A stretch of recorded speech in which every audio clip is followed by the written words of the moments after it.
Hello guys, welcome to my video. This is MKC Electronics and today I will be doing an unboxing and closer look to new ROG motherboard for Ryzen 3000 series CPUs. Although it will take actually any Ryzen CPU. So this one is Asus Republic of Gamers ROG Crosshair 8 Impact Gaming Motherboard. This board, it's not ITX, it's not micro ITX, apparently it's DITX. So DITX, it's supposed to be slightly bigger board than ITX board. And I'm really excited to share it with you guys because it's look really awesome. I already had a quick look in the box because I couldn't wait.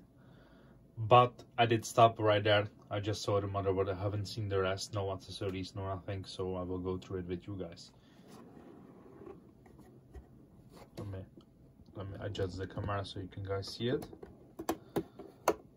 Yeah, so when we open that, this is the classic ROG opening with the ROG logo over here. So let's take this one off. And to the board itself, we will get in a minute. So let's have a look what they did pack for us in a box. So let's see. There's some whatever. Let's take this one away. And straight up, yep. Everyone needs this one. Oh, actually, this one is a new one. Usually they are just they are the original red logo in here. This is new. Let's look nice. It's the ROG coaster. CD with the drivers, don't use that. Download the latest from their website. Need sticker.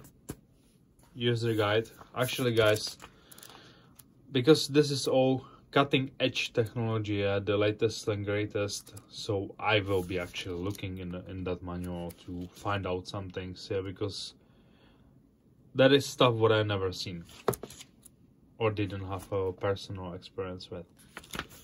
So another words, motherboard layout.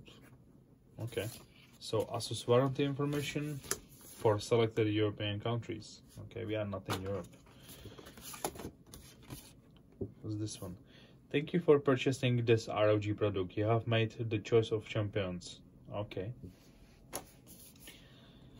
And stickers. Quite loads. I like those stickers, new ones.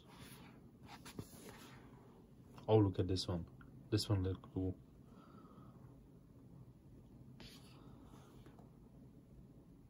Yeah, I like it. I really like it.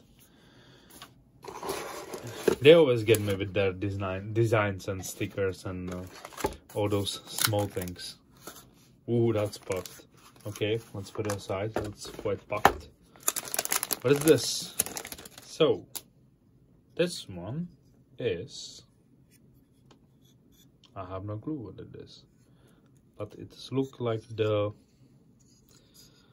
It's look like a Ryzen... Oh, okay. So this is Ryzen card for M.2 drives. For 2 of them. And on here we have... Huh. Okay, so it's a Ryzen card for M.2s, and here we have whatever that is, ADD Gen 2.2.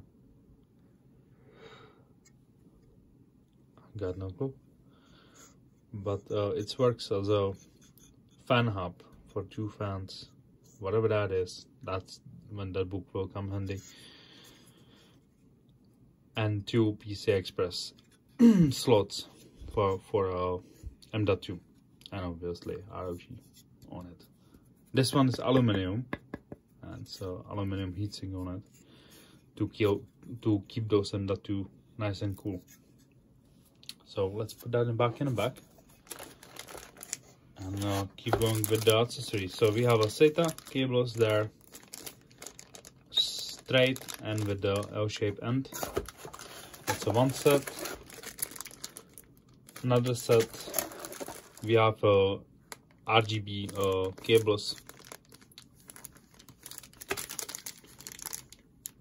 ARGB cables, extenders, M.2 standoff and screw, very weird looking Wi-Fi antennas, another set of M.2 screw and standoff, set of foam standoffs, and something wrapped in the bubbles. Oh, what is this? Alright, so I had to figure what it is. It's an extending cable for your power LED, power software, reset, and hard drive LED. So that's it for the accessories. It was quite a bit of them for such a small board. Alright guys, so let's have a look on the board itself. As you can see, it's a really small motherboard. Even it's like a extended ITX, they call it DITX. It's this much longer than standard ITX board, but it's still really small. So let's have a look what we have here. We have 2 slots for RAM. We have 8-pin CPU connector. We have 24-pin or standard USB 3.0, USB Type-C 3.1. You have 4 SATA ports over here, 2, and over here another 2. Then we have our front panel connectors. We have our USB connector. We have our node connector for node compatible devices. Here is a fan header, 4-pin fan header, 3-pin, another 2 fan headers over here. We have our RGB connectors. This one is just standard RGB connector. This one is ARGB connector here. You have your in and out measuring for water flow. Then you have your sound card over here. And in order to be actually able to fit proper sound card on it, they did fit the Supreme FX Impact 4.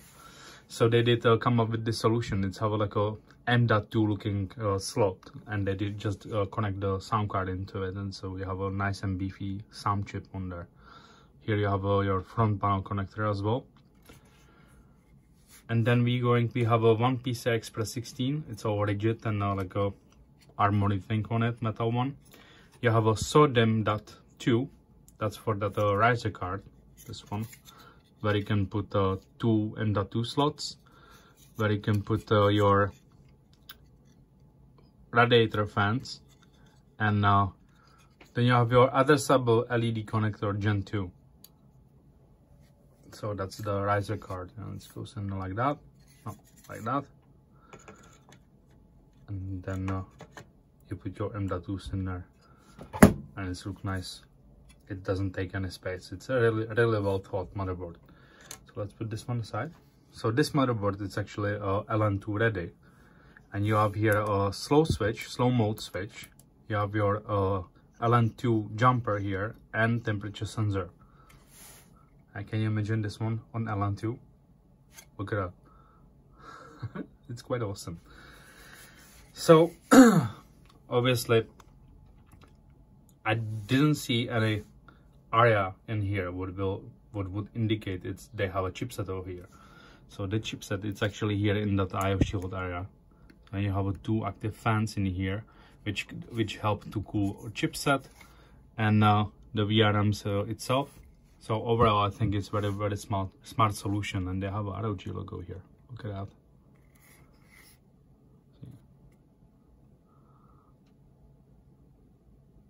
So let's have a look on IO shield at back.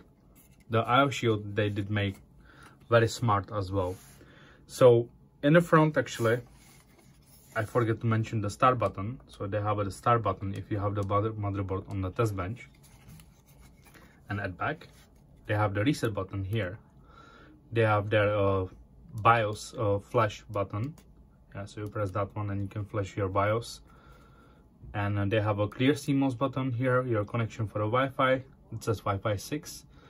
Q code display over here, which is usually on a board, but they did fit it back here.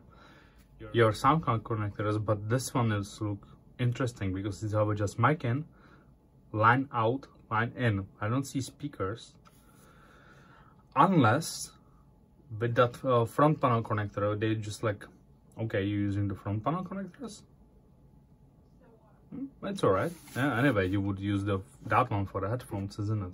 So, moving on, Type-C, USB 10 gigabyte, 10 gigabyte LAN, another 2 USB 10 gigabytes optical out, USB 10 gigabytes, and USB 3.0. All of them are high powered, so you can do fast charging on them. The I/O shield, it's not removable, it's built in, so you don't have to be worried to put it in a case and stuff, or try to remove that. It's fitted on. Alright, so that's it for the board itself. I think it's a very interesting motherboard. If I turn it around, we have the armor at the back as well. It's all aluminum, it's not plastic, and it's all have a meaning on it. So all that armor, it's actually, I can touch it, it's cold. So alright guys, so that's it for the board. It's definitely one of the most interesting boards what I've seen in a long time, and it's deserved proper CPU, which I have. Yep, that's right, that's going in. Alright guys, so that was a ROG Crosshair 8 Impact VIII board, which will be going in a micro ATX case. It will be full water cooled system with 3900X and 2080 Ti. Stay tuned because the video says it's coming. Please like, share, subscribe, and thank you for watching. Oh yeah, now of course, see you in the next video.